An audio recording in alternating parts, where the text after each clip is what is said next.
Welcome to The Baton, a John Williams musical journey.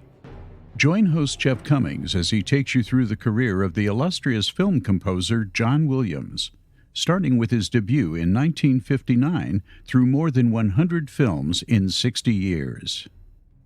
This episode features the music from the 1997 film The Lost World. And here's your host, Jeff Commings. So we are now in 1997 on the musical journey through John Williams' career as a film composer, but it feels like we are back in 1993. The maestro was working with Steven Spielberg in 1997 on another dinosaur movie and another historical drama, just as he did in 1993. Though both 1997 films did not match what Spielberg made with Jurassic Park and Schindler's List, the results had some moments worthy of applause. And this episode of The Baton will focus on the dinosaur movie Spielberg made in 1997, the sequel to Jurassic Park called The Lost World, Jurassic Park.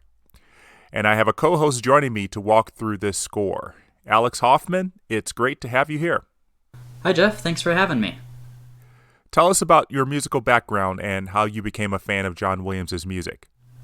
Yeah, sure. So I'm currently an undergrad at the University of Nebraska-Lincoln, and I'm studying music education. I'm a trombone player, and I'm planning to go into orchestral conducting in grad school. So I'd really love to be able to conduct some of Williams' scores at a live-to-picture concert one day. That would be fun. So we've had a lot of trombone players as co-hosts on this show. It's so bizarre. Of all the brass instruments, it seems to be the most difficult to play, but it seems like there are a lot of people out there who really love it. So what is it about the trombone that attracted you to it? I'm going to tell you the truth, Jeff. I was just randomly recommended the trombone in elementary school. But with that being said, I do have a ton of fun with it. The slide is, of course, the best part of the instrument, but it's also a really versatile instrument, and I think it works well with soft lyrical lines and really loud in-your-face statements. So we trombonists may not get the melody very often, but when we do, the composer definitely means business, like in the Imperial March. Speaking of that, Star Wars was actually where I was introduced to John Williams and the trombone. The special edition release of A New Hope score was the first CD in my collection. My parents ended up showing me a bunch of Spielberg's films, and then I realized it was all the same person writing all this great music. So now I've got a whole stack of the La La Land releases and a big collection of scores from Williams' concert suites. His music also ended up introducing me to classical music because he uses a lot of influences from classical composers. For anyone who's interested, I'd say Strauss, Mahler, Tchaikovsky, and if you're really patient, Wagner are all really good places to start to see those similarities. I like to call those influences, though people who aren't fans of John Williams tend to say he's directly stealing from these classical composers. But I think at this point in the history of music, it's impossible to be completely original. So using some of the greats as a starting point seems fine to me. So you're approaching this score for The Lost World differently than all my previous co-hosts in that you don't count it as one of your favorite scores. So tell the listeners why you wanted to join me to talk about this score. You're correct, Jeff. This is not one of my favorite scores. However, I think it deserves a lot more recognition than it gets. It went in a completely different direction than the first film's score, and it's a lot different than pretty much any other Williams score up to that point. If you know the music of Hans Zimmer, I think you might agree that this is probably the closest Williams has ever gotten to Zimmer-style scoring. So how would you define Hans Zimmer's composing style? I'd say Williams tends to have themes and melodies kind of move along the score, and Zimmer tends to use rhythm instead. So the music from The Dark Knight, Interstellar, and Dunkirk all come to mind as good examples. Zimmer uses lots of percussion, repeating patterns in the strings, and sometimes even a ticking noise to move the cue along. Williams also does this, but I think he tends to highlight a melody on top of it, whereas Zimmer tends to highlight the repetition and the rhythm itself. So yes, you hit the nail right on the head about the change in style of this Lost World score. There isn't much thematic material present in the score that stands out as much as we heard in 1993. it really is guided by instrumentation and tonality. The Lost World turns out to be a landmark score in that the style and the sound of this music will be heard in just about every John Williams action score going forward. If you listen to the Jurassic Park episode I co-hosted with David Kay, we talked about the gradual direction that score took near the end from a melodic construction to a more tonal construction. So Williams was already making the shift back then. And it's one of the few sequel scores in which Williams doesn't rely on the themes he created from the original film. In fact, there are only 3 brief moments in the score that use melodies from the 1993 film. The rest is all completely new to The Lost World. And when you think about movie sequels, you don't necessarily think more of the same. So it should come as no surprise that Williams was looking to shake things up, as the film also tried to be very different from its predecessor, while also paying homage to what came before it. Author Michael Crichton, who wrote Jurassic Park, was not extremely interested in writing a sequel to the Jurassic Park novel, even though he left the door open for one with the plot line in the first book that some of the dinosaurs might have found their way to the mainland of Costa Rica. In order to get a sequel made, Spielberg pressured Crichton to write a follow-up novel as a blueprint for the film version. But Spielberg didn't think the plot of that book was really good movie material, with the exception of the scene involving the trailer assaulted by the T-Rex parents. So Spielberg enlisted David Koepp to write a screenplay loosely based on The Lost World, but also putting in many scenes from the original novel that were not used in 1993, and adding many new ones. Jeff Goldblum's Ian Malcolm was the only one of the original trio of scientists to return for The Lost World, both in the novel and in the film. I didn't really miss the presence of Sam Neill and Laura Dern, Alex, mostly because there were so many other new characters to fill the void. And Goldblum was one of the biggest stars of the time, not only because he was one of the stars of Jurassic Park, but because of his role in the sci-fi film Independence Day in 1996, which had made a lot of money. Universal Pictures was hoping his return to Jurassic Park was going to be a big draw for fans. But the addition of human characters was just the start of things. There are a lot more dinosaurs in The Lost World, most of them computer-generated. Unlike the first film, these CGI dinosaurs were created to interact with the human characters more, a major step forward for visual effects in Hollywood. And to up the ante, there is not one T-Rex, but actually 3, 2 parents and a baby. This movie definitely does not rank as high as Jurassic Park, but it also doesn't come off to me as a total cash grab. It's nice to see a few elements of the first book come to life that weren't seen in the first movie. The compies come to mind as one of those additions from the book. When a compy attacks a man in Costa Rica, the search to figure out what it is takes up probably the first third of the book, yet we never saw them in the first movie. We also get a nod to dinosaurs on the mainland with the T-Rex scene near the end of this film, and we see more dinosaurs we hadn't seen yet, like the Stegosaurus. And I think Spielberg wanted to pay a bit of homage to the other film titled The Lost World, which was a 1960 movie about a mysterious region in the Amazon inhabited by dinosaurs, among other species. Now, there's an entire plot line in that movie about taking a baby T-Rex back to the United States, and there's also a scene in which a woman is saved when 2 dinosaurs decide to fight each other instead of eating her. Both moments appear in the 1997 film. So Spielberg was also responsible for the final act, featuring an adult T-Rex loose in San Diego. So once the script was settled, Spielberg started filming The Lost World with gusto in fall 1996 in the western United States. The crew did go to Hawaii for a couple of days of filming, just as they did for Jurassic Park, but it was the redwood forests of California that provided the backdrop for most of the jungle scenes. Though directing the movie might not have been a difficult task for Spielberg, it might have been for The Lost World. He was now a studio head, as 1/3 of the DreamWorks Pictures studio in partnership with Jeffrey Katzenberg and David Geffen. He spent 1994 setting up the new company, but always had a clause in his contract that he could continue to work for other studios, hence the ability to make The Lost World for Universal. As the de facto head of the company's film department at DreamWorks, Spielberg had to oversee production on all the movies DreamWorks was producing, including one he was about to release later in 1997.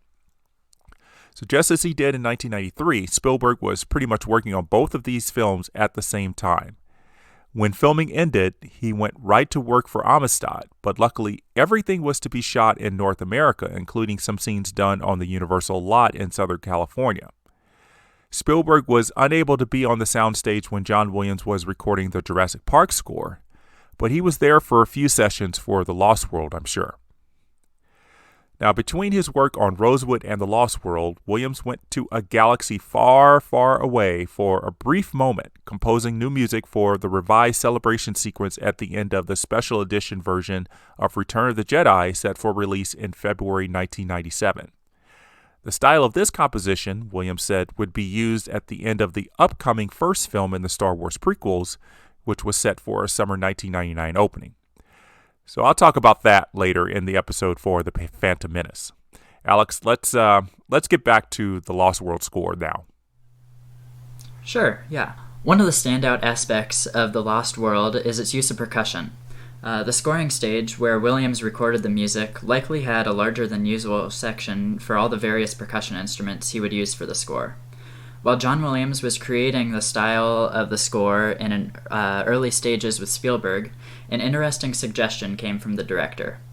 Here's John Williams talking about that in an interview he did for the DVD of The Lost World. Stephen's idea was that this was all taking place on an island someplace in some Caribbean area, and that the music might be driven by some drums, if you like, or some sort of ethnic or jungle kind of texture or flavor that might drive the music and might give it a kind of unique flavor. And so much of what in the action sequences I did, to begin with at least, was driven by this drum thing, which I enjoyed, and we had some wonderful percussionists come onto the stage, and it contributed a nice flavor, I think, to the film. I haven't made an experiment of comparing the two scores, but I think we'd find that Lost World is probably more frightening, maybe more dissonant, maybe a little bit more, with a little harder edge to it, and maybe scarier than Jurassic Park would be, of necessity, because of the different styles and look and texture of each film. I really enjoyed the percussion throughout the score, and I like Spielberg's thought that it would highlight the jungle atmosphere of this island. It works very well. Now, this is the most percussion we've heard in the John Williams score since Images in 1972. And the use of percussion is quite evident in the concert suite Williams wrote around the main theme of the film, which I'll play for you here.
I absolutely love this theme, Jeff, although its use in the film is a bit odd to me. It's great to suggest moving to the island, across the island, etc., but in my opinion, it sometimes plays in the wrong places, like when they capture the T-Rex on the island, or when Ludlow is eaten. The main melody is in 3/4, which means that there's one beat missing compared to the original theme. Here's the original Jurassic Park theme.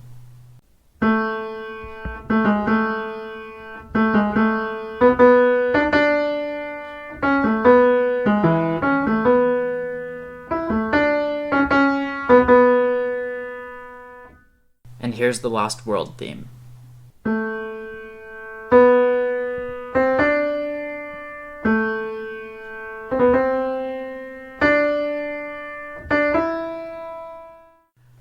This missing beat gives it a sort of hurried feel and an unease that I think the first doesn't have, because 4 beats feels a lot more stable and comfortable to us.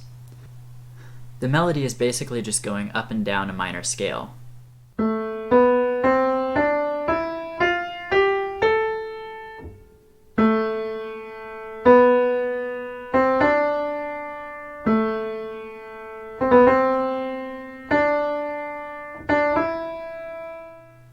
But there are major chords on top.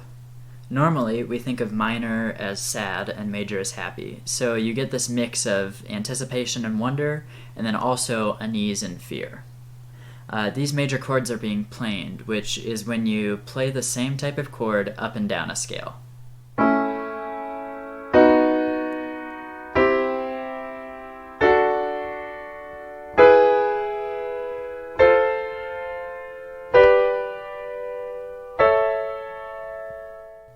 It's the exact same thing used for the Rebellion theme in Star Wars, but in The Lost World, it's major chords and a minor scale instead of major and major.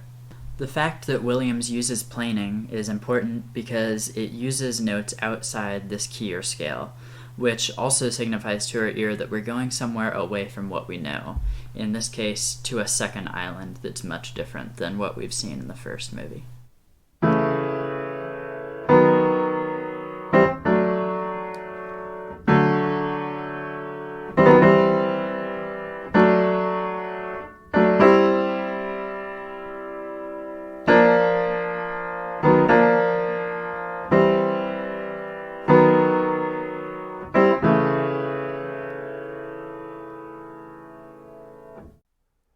I definitely got the feeling that this main theme was not going for excitement, but rather gloom and doom.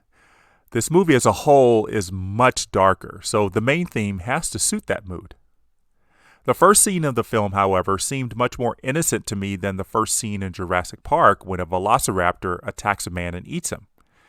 This time, a little girl is walking on a beach and encounters a bunch of tiny animals, which could accurately be called ankle biters, because they aren't much taller than your ankle.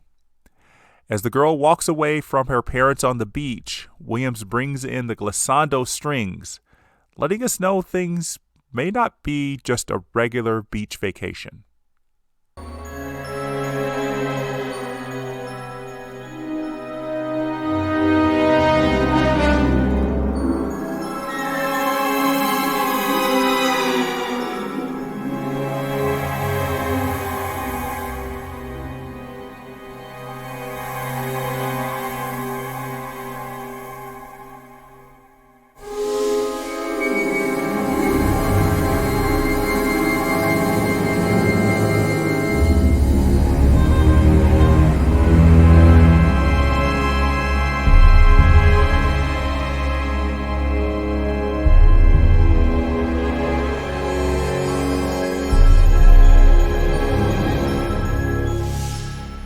And then she sees the first dinosaur. Even though she thinks it's cute, the music isn't innocent, but not too scary right now.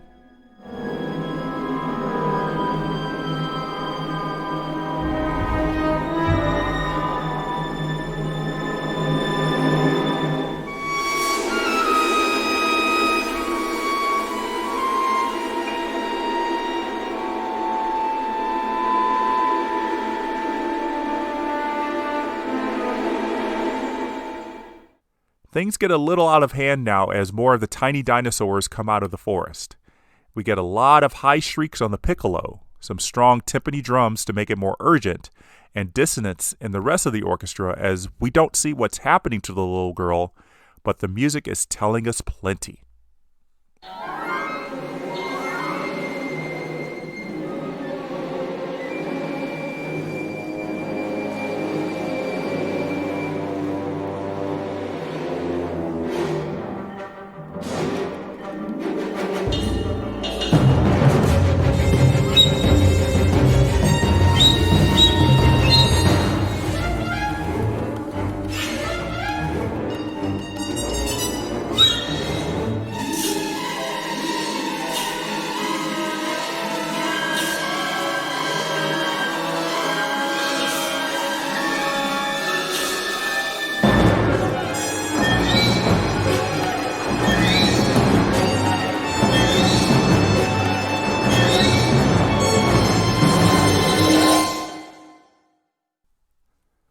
The music for this scene perfectly sets up the type of music that will permeate most of the score.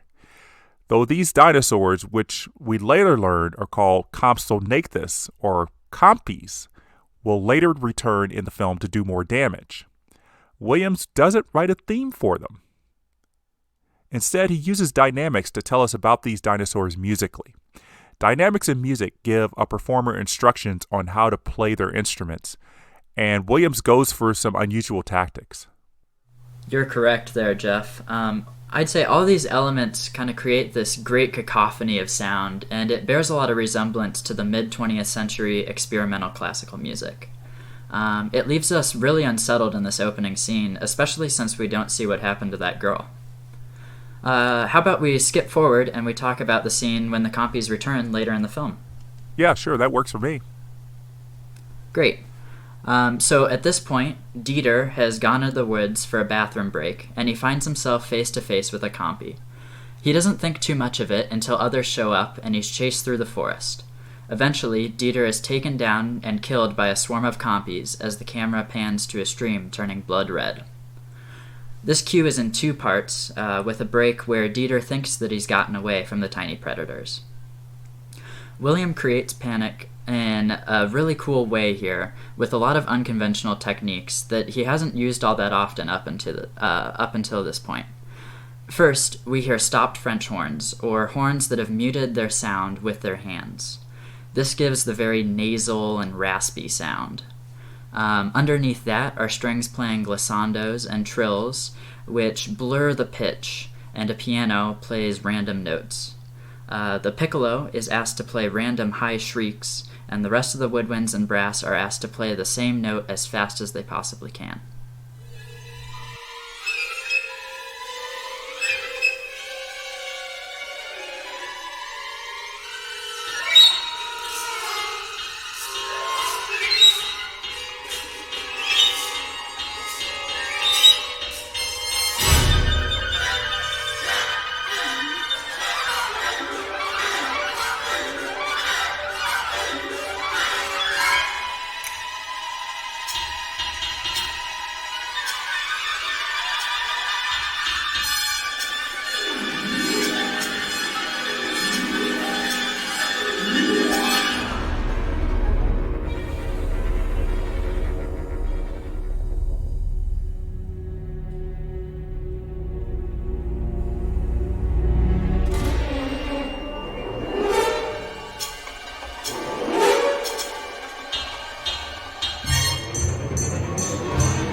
The compies return later, after Dieter thinks that he's tricked them into running away. Slowly, the music builds back up, and we're treated to some percussion improvisation on almost every instrument imaginable. My personal favorites here are the sizzle cymbal and the ratchet. They just have such a unique sound. This music finally comes to a climax as Dieter is overpowered and virtually every instrument is given free rein to play whatever they please.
And these two cues bring to mind some of the music Jerry Goldsmith wrote for Planet of the Apes.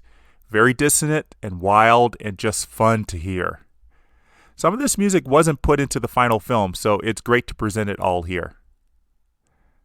I absolutely love the Planet of the Apes score, Jeff, so thanks for mentioning that. Yeah, I love it too. Now let's go back to Ian's arrival to the new island. Everyone remembers the music written for the arrival to the island in the original film. Very majestic and heavy on the brass instruments, and one of my favorite Williams cues ever. I don't think Williams wanted to try and equal that, and I don't think he could with the new main theme he created for this film. It doesn't really lend itself to a big brassy performance. So when Ian and his team are seen on a boat heading to Isla Sorna, the strings do most of the heavy lifting with the main theme. Notice that there's a synthesized percussion element underneath the entire time.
I was disappointed that Williams did not use the island theme from the 1993 film for the arrival of the boat, especially since he had used the theme about 5 minutes earlier when Ian decides to go to the island to rescue his girlfriend, who's a paleontologist named Sarah, played wonderfully by Julianne Moore.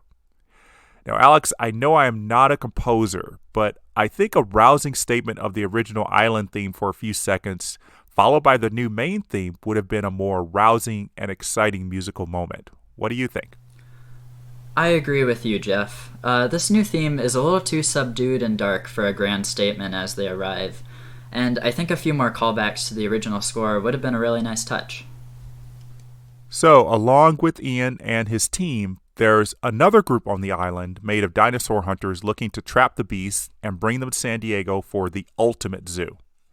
They arrive to the island with drums and a few brass hits, a pretty quiet introduction to the cacophony that's to follow. This is the scene that most exemplifies Williams' work in creating rhythmic music cues instead of melodic ones. You're right in that this is a very rhythmic cue, and Williams actually uses something called complex meter to heighten the drama here. Complex meter is a grouping of beats that has both sets of 2 and 3 in them. So this combination of 1 and 2 and 1 and 2 and then also 1 and 2 and 1 and 2 and creates this really uneasy feel. It's almost like the music is limping. 1 and 2 and 1 and 2 and. Williams mixes these bars into the groove, and it throws you off your game to keep you just as disoriented as these dinosaurs that are being hunted. Most of this cue is in 3/4 plus 5/8, which sounds really scary, but really just sounds like this. 1 and 2 and 3 and 1 and 2 and.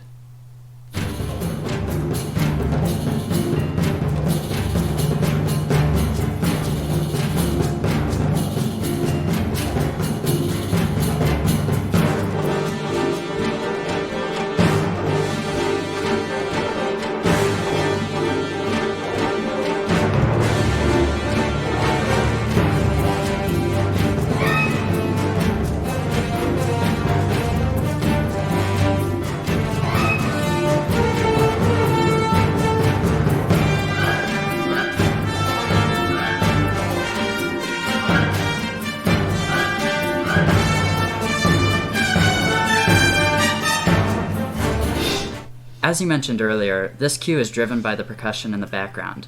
Bongos, tom-toms, congas, timpani, a tambourine, and a tabla, or an Indian drum, are beating away underneath the woodwind swirls and runs and the brass interruptions.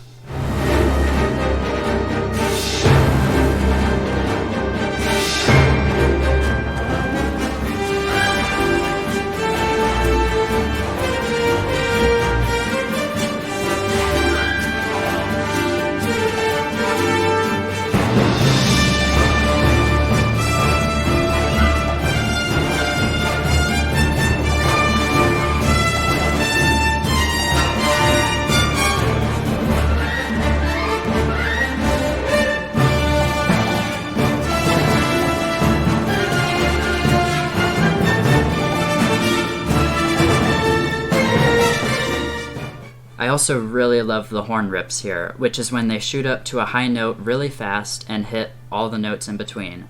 They sound really similar to the dinosaur roars and shrieks throughout the scene.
So I want to go back to that complex meter thing. That sounds like it would be very difficult to play, even for a professional musician. Would you agree with that?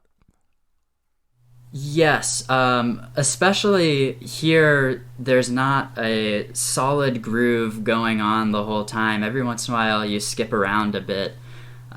So it's not the easiest thing in the world to play, and especially not to sync up to a film. Right, and I'm sure they had a lot of rehearsal for it. I can guarantee that they probably spent, I would think, an hour possibly on some of these, because it is not the easiest thing in the world to play. But they did it wonderfully. The final take is really good. I agree. So in keeping with the conversation about making this a rhythmic composition, John Williams sticks with his main theme underneath instead of creating a melody that would best enhance this scene. I hadn't watched this movie since it was released in theaters, and all these years later, it's kind of breaking my heart to see these dinosaurs being rounded up and captured, especially since these are herbivores. So, in a way, the more romantic main theme works in this scene to convey that heartbreak, but at the same time, the driving rhythm that dominates this scene shows that the hunters are ultimately in charge.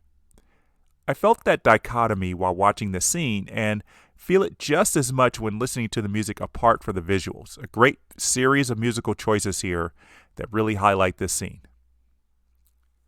My favorite scene in the movie comes when the T-Rex parents arrive at the double trailer to rescue their infant, whose leg was injured when it was captured by the hunters. Williams wrote music for this tense scene as the T-Rex parents see their baby inside, but that music was taken out. After setting the infant free, the T-Rex parents push the trailer over the edge, again with the originally planned music removed. The music returns on Sarah's perilous fall onto the glass window. It's a nice mood setter with low rumbling strings and then my favorite, quivering high notes to put us on the edge of our seat.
So it's the music for the start of this big rescue by Eddie with his truck that showcases the different style Williams set on for this score.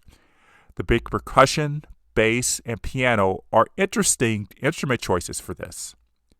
I would have expected something with higher notes and a little more rushed performance to accentuate the urgency. But we should learn to expect the unexpected with John Williams.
So, Alex, what's your favorite scene?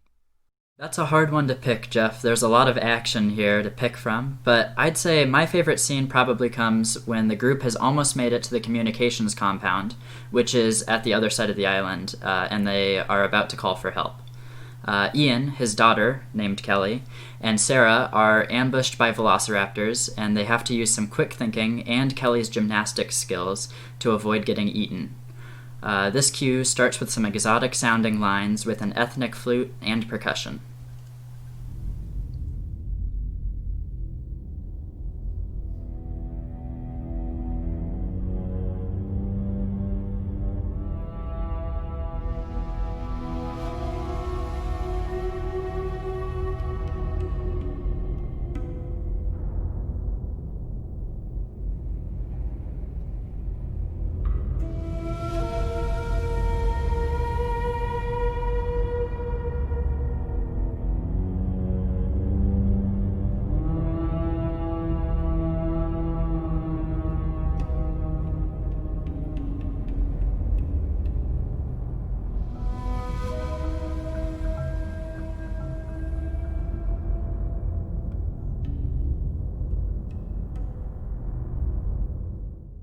The raptors attack, and the percussion is off to the races, keeping a steady rhythm for the brass to battle it out with lots of standalone hits.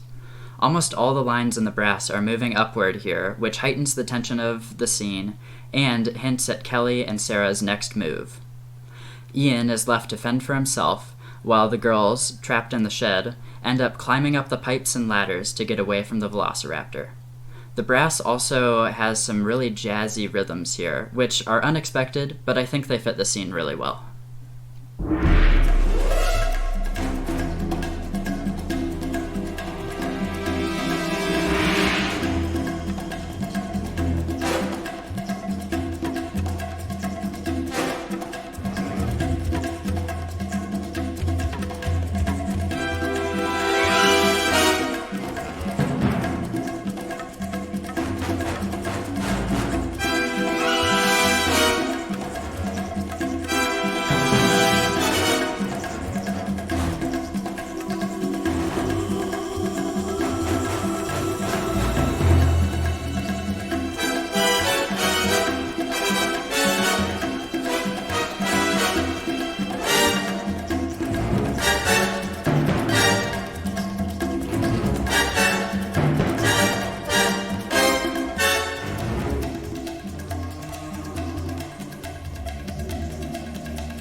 That scene always gets me, Jeff, and Williams' music does a great job of making me even more anxious during the raptor encounter.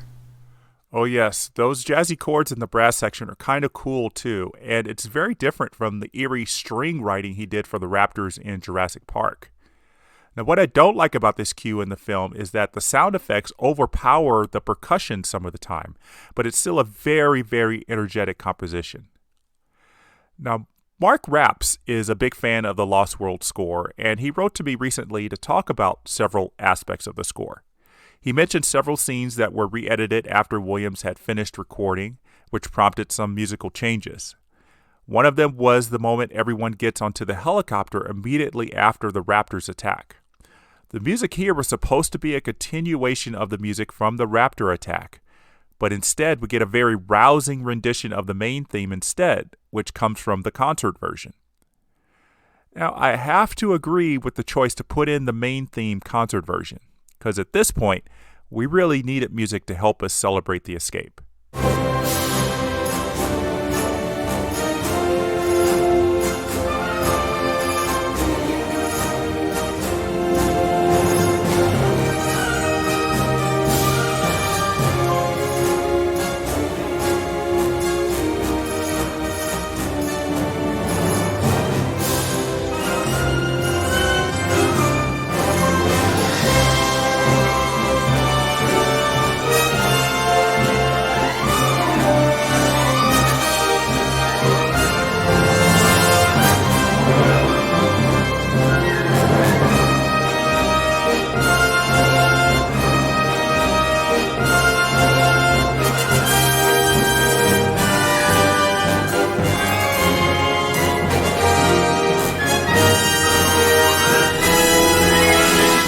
As the main characters take off and begin their return to the mainland, the next cue features some good old-fashioned Williams writing, beginning with a haunting melody in the violas and cellos.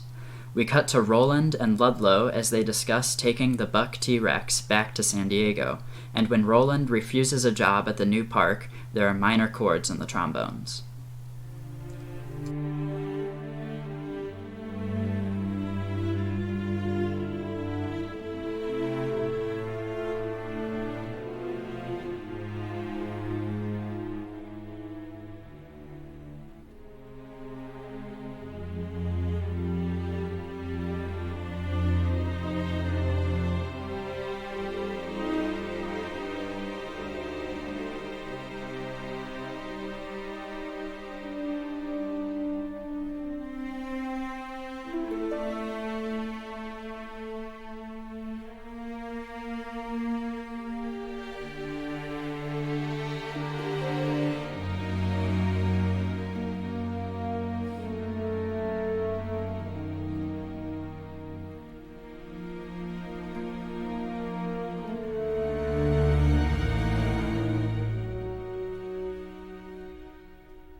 Next, the strings begin the main theme as Ian realizes that the T-Rex is headed to the mainland. This is one of the places where I really don't feel that the theme works all that well, but I won't disregard the fact that it is a really beautiful string and horn arrangement of it.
There really isn't a whole lot here compared to the rest of the score, and I think that's part of the reason I like this cue so much.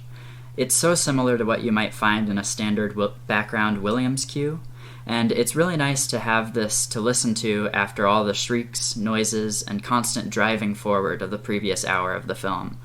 I could almost see it as the characters and the music both tiring out after a long journey across the island. Well, I was worn out too. That was pretty much an hour of non-stop action, much more intense than we got in Jurassic Park, and a lot more on-screen deaths as well. So I'd like to highlight one more musical cue, and it's the moment when the T-Rex is unleashed on San Diego. The music keeps some of the same tone as the rest of the score, but as the T-Rex was making his way off the ship and toward the dock, we get ominous brass that sounds just a bit like what Max Steiner might have composed for monster movies of the 1930s and 1940s, including, of course, Steiner's King Kong, which was perhaps intended as an homage. Before I play this music, I will let you know that Spielberg put in an intentional homage to the 1993 King Kong movie in this scene. The ship that brings the T-Rex to the mainland is called the SS Venture, the same name of the ship that brought King Kong to New York City. And listen for the somewhat subtle performance of the original Jurassic Park theme as well.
Sander Van Dieren is a longtime listener of the show, and we've had some email conversations about the score for The Lost World.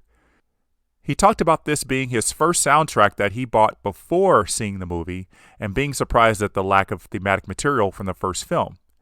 But he brought up an interesting point about the music for the T-Rex's escape from the boat that I want to share. He said that Williams finally gave John Hammond his wish with the music for this moment. You remember back in the film Jurassic Park when John Hammond said during the animated introduction that he wanted the music that would go boom, boom, boom, boom.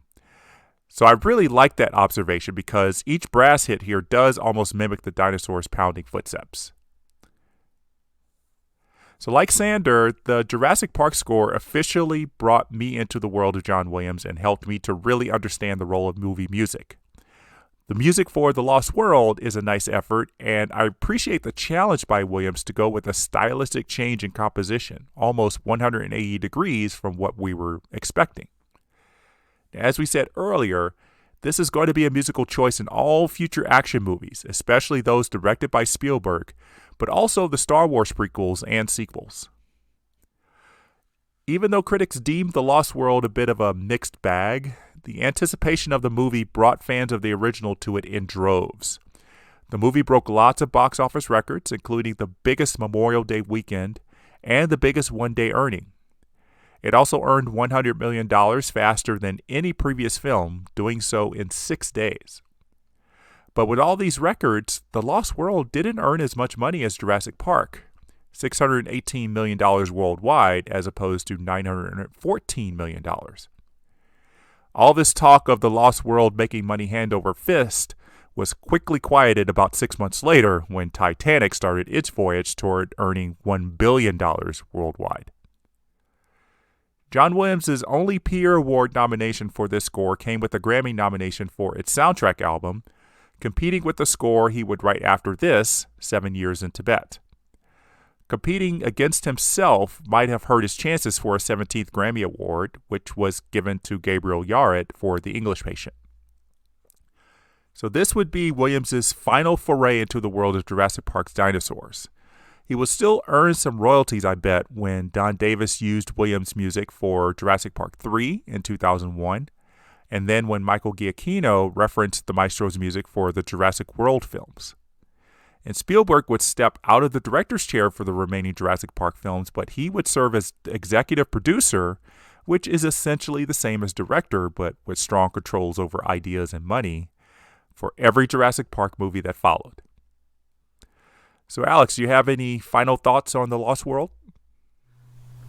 It's not the greatest movie in the world, but I'd say it's a really good effort by Spielberg and Williams.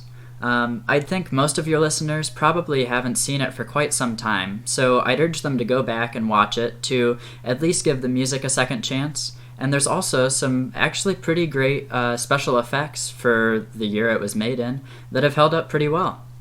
Yes, the visual effects were nominated for an Oscar, and like I said, they really brought it forward by having the dinosaurs interacting with humans. And of course, nothing could compete with Titanic, and The Lost World's visual effects did not win the Oscar. But regarding the music, that's what I always hope people will do for many of these films, is really rediscover them and see kind of maybe some new aspects that they hadn't noticed before. Alex, it's been a pleasure exploring the music of The Lost World with you. Thank you for offering your insights, which have given me a new perspective on this score. And thank you for having me, Jeff. This has been a lot of fun. So John Williams continued his virtual globe-hopping world tour of 1997 with a trip to Tibet for his next score. He would bring the cellist Yo-Yo Ma with him for the score to the Brad Pitt film 7 Years in Tibet. That's going to be the topic of the next episode of The Baton. While you're waiting for that, please feel free to submit a review on Apple Podcasts and send me an email to jeffswim@aol.com with thoughts about the show. I'm so happy you joined us today, and until then, the baton is down.